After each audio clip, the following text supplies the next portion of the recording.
एक गांव था, नाम था ढोलकपुर। बड़ा ही शांत और छोटा सा गांव था। वहां के लोग सीधे सादे और मेहनती थे। लेकिन गांव के एक कोने में एक पुराना घर था, जिसके बारे में लोग कहते थे कि वह अभिशप्त है।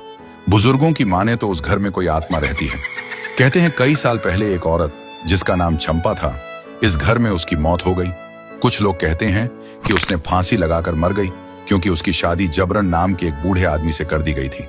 तभी से गांव वालों ने उस घर को बंद कर दिया। लेकिन हर पूर्णिमा की रात को एक औरत की रोने की आवाज आती थी। कई बार किसी ने उस औरत को सफेद पोशाक में देखा।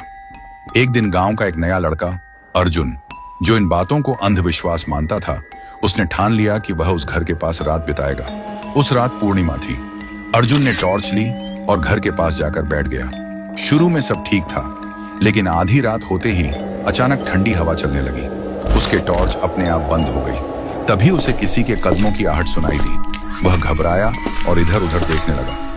तभी उसने देखा एक भूत, जो बिना कपड़ों में हवा में उड़ रही थी और उसके सामने आकर खड़ी हुई थी।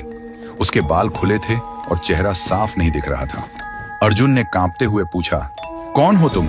औरत ने धीरे धीरे सिर उठाया और उसने बोला, मैं चंपा हूं, मुझे मार दिया गया है। मुझे एक बुढ़े के साथ जोर जबरदस्ती करके शादी कर दिया गया था और उसे बुढ़े ने मुझे मार दिया। और अंत में कहा, मुझे न्याय चाहिए। और उसके बाद चंपा वहां से चल पड़ी। अर्जुन बेहोश हो गया और सुबह तक वह बेहोश पड़ा था। जब उसका होश आया तो देखा सुबह हो गया था।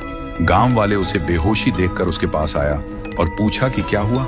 रात में हुई पूरी घटना सबको बोल दिया। उसके बाद अर्जुन ने गांव छोड़ दिया और कभी वापस नहीं आया। और तब से कोई उस घर के पास नहीं जाता।